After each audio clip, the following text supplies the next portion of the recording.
Boa noite. Eu queria gravar alguns vídeos para vocês, para a gente fazer o encerramento, né, da matéria Gestalt Terapia, falando um pouquinho dos principais conceitos que nós vimos, falando um pouquinho do vídeo do professor Fritz Perls que eu mandei para vocês. Depois eu fiz uma análise comentada desse vídeo. Queria comentar então alguns aspectos gerais, né, que nós vimos, quais foram os principais conceitos abordados, para a gente poder fazer o encerramento do semestre um pouquinho de maior clareza, né, apesar dessas atividades remotas ter dificuldade um pouquinho assim a nossa comunicação durante o semestre. Então, vou falar um pouquinho, eu vou começar falando um pouquinho onde nós paramos na semana passada, que foi no vídeo do professor Perls. Eu gostaria de voltar a alguns aspectos importantes naquele vídeo, né? Então foi um vídeo mais longo, porque eu comentei todas as falas, né, da paciente dele, comentei como que ele reagia àquela fala, falei um pouquinho da importância dos comportamentos verbais e não verbais, mas agora então eu vou comentar um pouquinho mais por cima, mais rapidamente, só para a gente sintetizar aí os aspectos que foram abordados durante o semestre. Então, semana passada, eu passei um vídeo, né, da terapia realizada pelo Fritz com a sua paciente, e alguns aspectos ficaram muito marcantes nesse vídeo. A questão das expressões não verbais, os comportamentos não verbais. O Fritz ele chega a falar várias vezes nesse vídeo que é importante a gente pensar nesses comportamentos não verbais. O conteúdo, ele falou até que ele não leva tanto em consideração, muito mais os aspectos não verbais. Então, vou começar falando um pouquinho desse vídeo, e ele dá muita ênfase a esses aspectos. Ele vai falar que a Gestalt é um trabalho de criação, é um trabalho de criação interna, a Gestalt terapia. Ela mexe com a conscientização, só que essa conscientização é feita no tempo presente, né, em contraste com a psicologia, né? Essa conscientização vai ser igual à realidade no aqui e agora, com base no aqui e agora. Qualquer fuga, ele menciona, com relação ao passado, ao futuro, que a paciente dele tentou várias vezes, né, fugir do passado, ela falando que o marido tratava de uma certa forma, quando ele fala com ela a respeito do respeito, que ela estava exigindo respeito, ele fala, ela fala, não, eu não identifico essa questão do respeito a mim, mas identifico com relação ao meu pai, né? Então, depois ela reconhece que ela realmente estava querendo respeito por parte do terapeuta. Não, você não me respeita, eu quero ser respeitada. Depois ela acaba identificando. Então, ela acaba fugindo realmente, né? Ela acaba projetando em vários momentos, né? No Fritz, figuras que ela tinha, por exemplo, com relação... Ela projeta na amiga dela, ela projeta no Fritz essa questão do respeito que o pai dela exigia dela. Então, ela faz várias projeções, e qualquer fuga com relação ao futuro, como ela tentou várias vezes fugir com relação ao passado e ao futuro também, né, imaginando uma situação, como seria essa situação, qualquer fuga em direção ao futuro ou passado é visto que como uma resistência a quê? A uma resistência a esse encontro que está acontecendo, né, a própria terapia, uma resistência à terapia. Então, o que a gente está pensando aqui? O Fritz ele vai falar, o indivíduo, né, o ser humano, ele está alienado. Por quê? Porque ele abdicou de seu potencial, ele abdicou da sua habilidade de lidar com a sua existência, né? E ele vai se tornando empobrecido quando ele abdica desse seu potencial, dessa sua habilidade, ele vai se tornando empobrecido, né? Então, o Fritz vai falar, o paciente deveria deveria poder recuperar o seu potencial perdido, né? E integrar essas polaridades que estão conflitantes, né, em conflito. Então, ele vai chamar até de guerra civil dos conflitos internos e que enfraquece a eficiência, né, do indivíduo E qualquer aumento com relação à integração irá fortalecê-los, irá fortalecer os pacientes, irá fortalecer os clientes nessa emergência segura, né, de uma situação terapêutica, onde o paciente começa a se arriscar mais, a transformar as suas energias, né, de manipulação do meio para obtenção de apoio. Então ele começa o quê? A desenvolver um autoapoio cada vez maior e uma confiança maior nos seus próprios recursos, né? Essa é a ideia da Gestalt terapia, capacitar a pessoa, ela é intérprete dela. A Gestalt terapia não vai interpretar nada, ela vai potencializar os pacientes, né, a chegar a situações, a entender situações, ao conhecimento, né? O Fries ele vai falar aqui, né, que cada vez que ele vai desenvolvendo um autoapoio cada vez maior, a confiança em seus próprios recursos, nos próprios recursos do paciente, esse processo é chamado o quê? De maturação, né? Vai havendo um processo de maturação, uma vez que o paciente aprendeu a se apoiar nos próprios pés, né? Não precisa que alguma pessoa fale para ele o que ele deve fazer, ele vai tomar as próprias rédeas, as próprias decisões, né? Tanto emocionalmente, intelectualmente e também economicamente. A sua necessidade, óbvio, se ele está se apoiando com os próprios pés, acabará, né? Irá acabar a necessidade da terapia. Então ele acordará daquele pesadelo da sua existência, segundo as frases do Fries. Qual é a técnica básica, né, que ele vai recomendar e que a Gestalt terapia utiliza? Não explicar as coisas, não explicar nada aos pacientes, provê-lo, né, com oportunidade de entender e descobrir a si mesmo. Ele deve se descobrir, não é o terapeuta que deve interpretar, né? Por quê? Porque quando eu interpretar alguma coisa do paciente, significa que eu sei muito mais do paciente do que ele mesmo, né?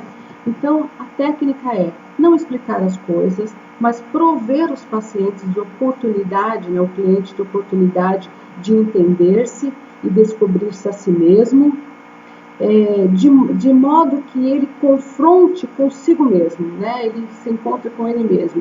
Nesse processo ele vai se identificar com o seu potencial perdido lá atrás, né, que a gente viu, né, por exemplo, atrás da assimilação de suas projeções, através e também do act out, né, que ele vai chamar as partes alienadas de si mesmo, ele vai acabar se encontrando.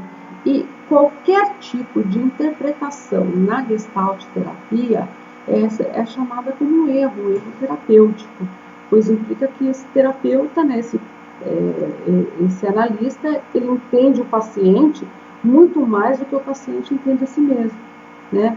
Então, tira o paciente, né, tira das mãos do paciente a capacidade de entender a si mesmo, a capacidade, a chance dele se descobrir, né, por si mesmo, e vai privar o paciente de encontro com seus próprios valores, com o seu estilo, né?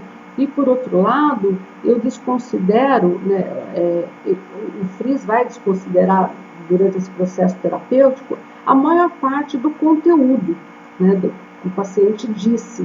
E ele vai dar muito mais ênfase, vai se concentrar muito mais no comportamento não verbal. Ele vai dar muito mais ênfase ao comportamento não verbal.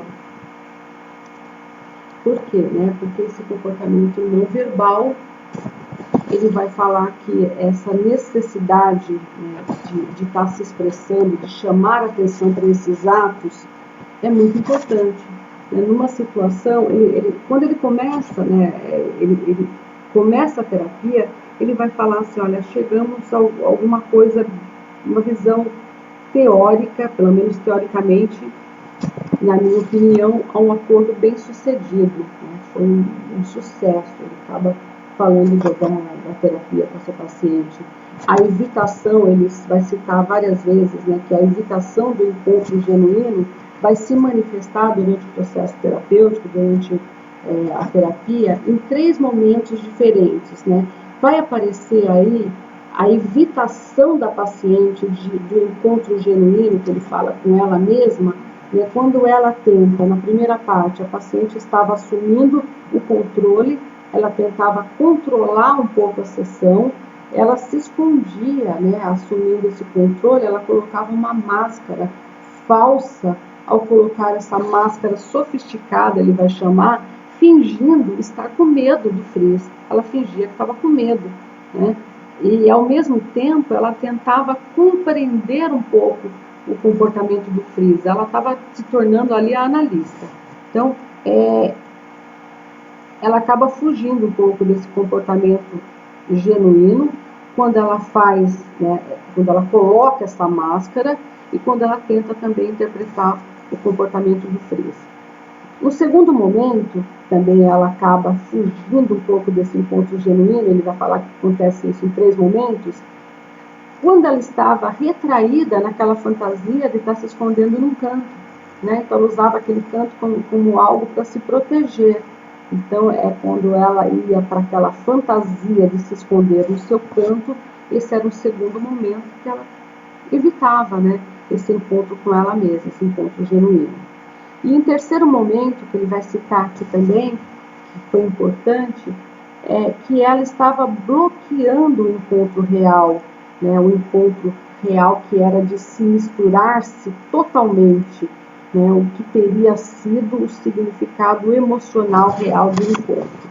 Então, nesses 3 momentos, ele acaba citando que a paciente ela acaba fugindo um pouquinho, evitando esse encontro genuíno.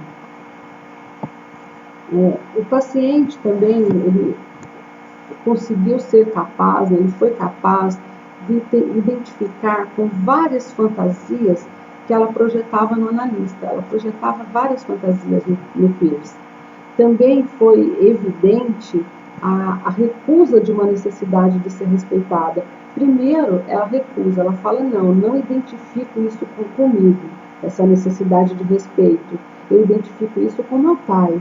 Mas depois ela vai assumir que realmente ela identifica essa necessidade de ser respeitada.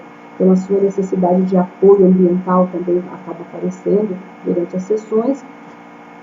E começou a surgir também essa necessidade de apoio ambiental, começou a surgir junto com essa necessidade de ser respeitada. E isso foi verbalizado pela paciente quando ela fala, eu gostaria de ser cuidada, eu gostaria de ser resgatada do meu canto, além de outras coisas, né? Então, quando ela verbaliza isso verbalmente, você vê que o verbal é importante, mas o Frizz vai dar muito mais importância ao comportamento não verbal.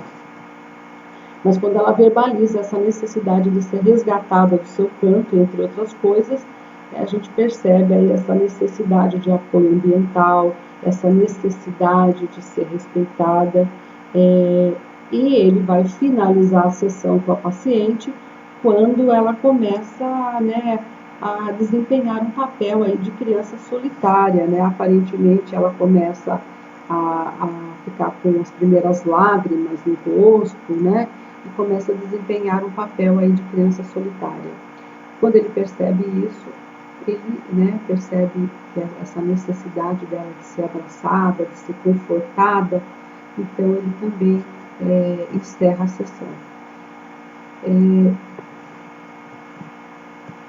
E ela começa também, a gente percebe aí logo aí nessas projeções, né, apesar aparentemente ela queria ser abraçada, confortada, fica com lágrimas no rosto, e começa a desempenhar esse papel de criança solitária, ela também acaba fazendo uma projeção no analista, né? Nesse caso, a assimilação de uma projeção também começou a experienciar a sensação que ela segurava o analista, o Pierce, como se fosse um bebê. Ela colocou o analista nessa posição de um bebê.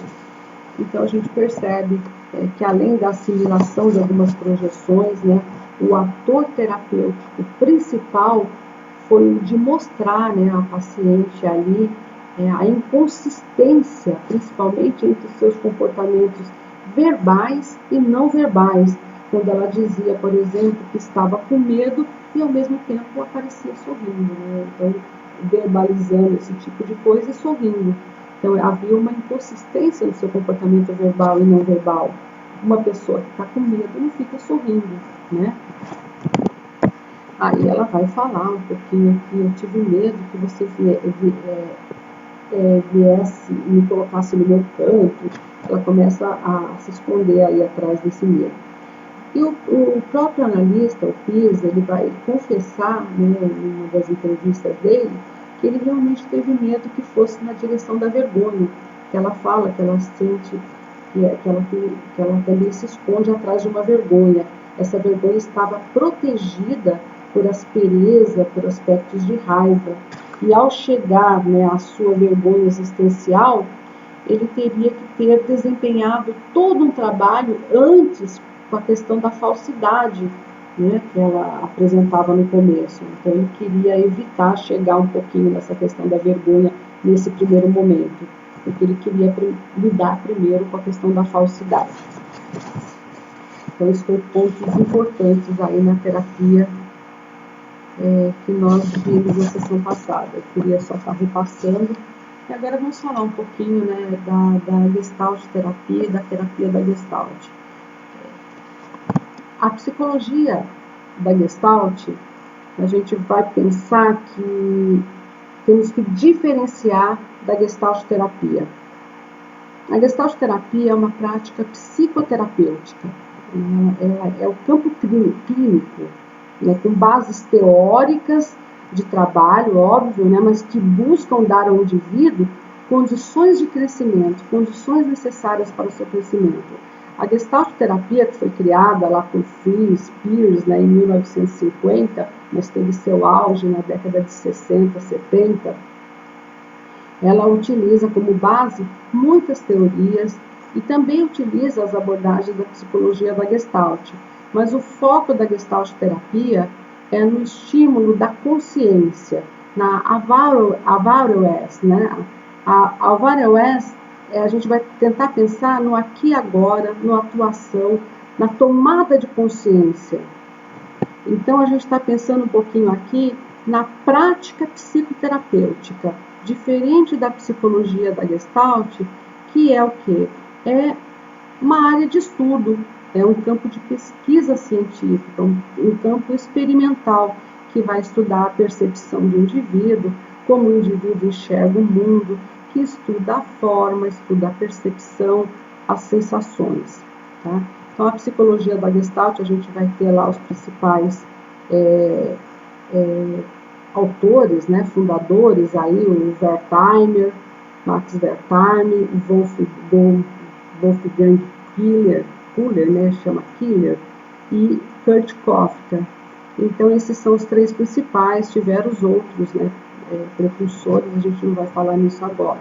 Mas a psicologia da Gestalt, ela é bem anterior à Gestalt terapia e ela é uma área de pesquisa, área científica, área experimental, que vai estudar a percepção, tá? Ela vai estudar a forma, vai estudar as sensações. Então, a gente precisa diferenciar esse campo de pesquisa do campo clínico, que é a psicoterapia, a Gestalt terapia, que foi criada por Fritz Perls aí na década de 50. Vou falar um pouquinho dessas diferenças, já falamos das diferenças das duas, então vamos continuar falando um pouquinho da Gestalt terapia, né, que surgiu aí em 1950, sua eclosão foi por volta de 60, 70, pós-guerra, envolvendo conceitos que estavam sendo contestados aí, valores que estavam sendo contestados.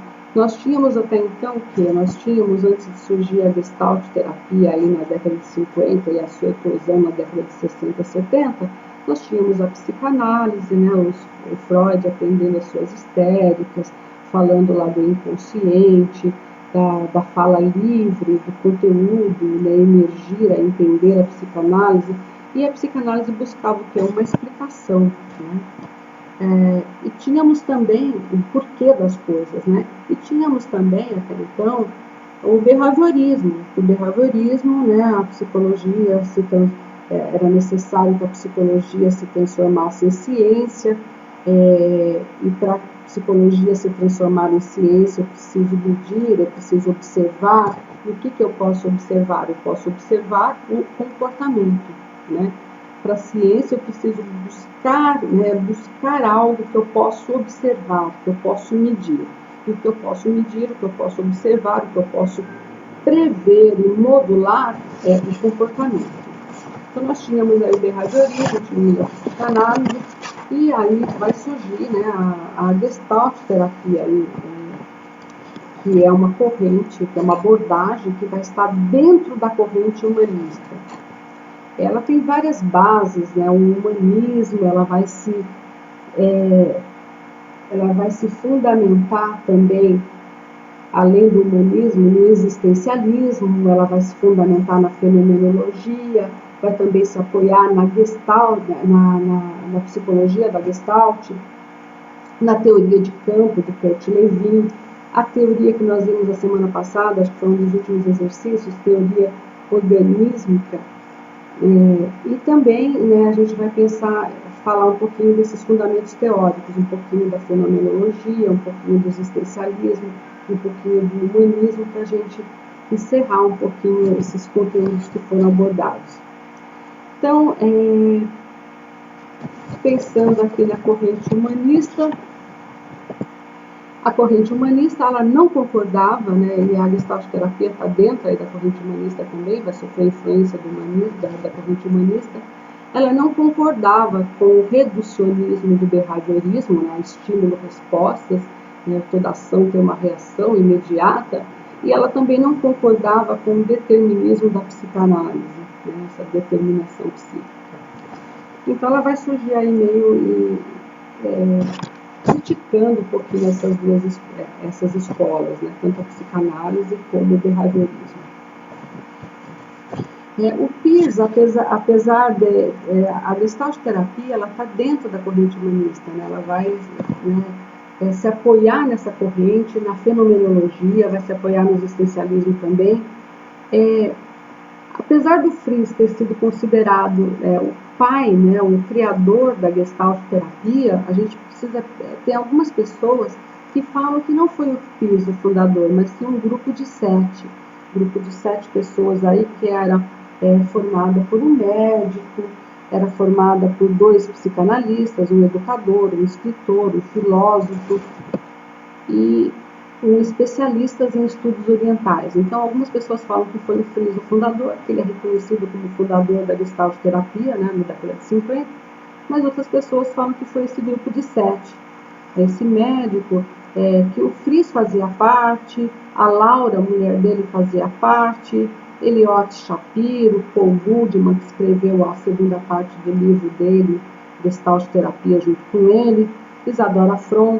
Então tinha um grupo de 7 aí que estavam sempre juntos e esses eram considerados os fundadores aí, segundo algumas pessoas. Outros consideravam realmente o Fries o seu fundador.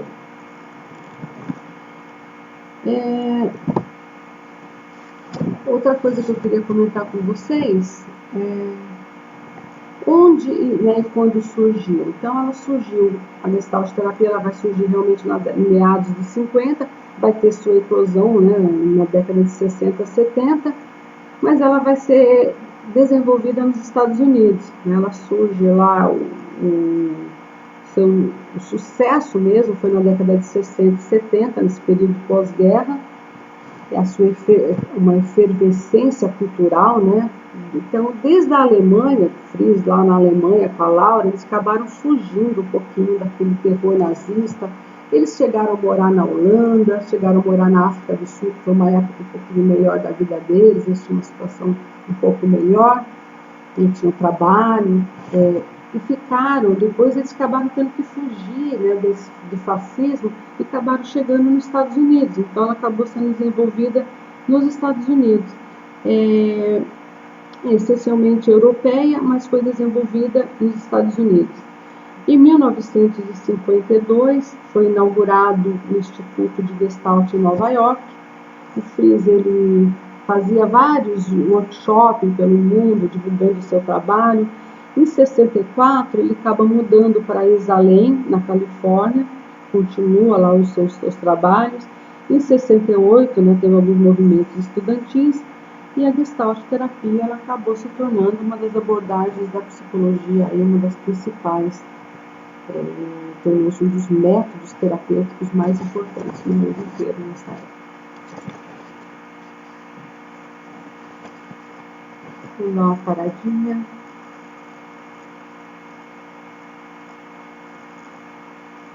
Vou parar por aqui, eu vou gravar um outro vídeo daqui a pouco para vocês, continuando alguns aspectos importantes.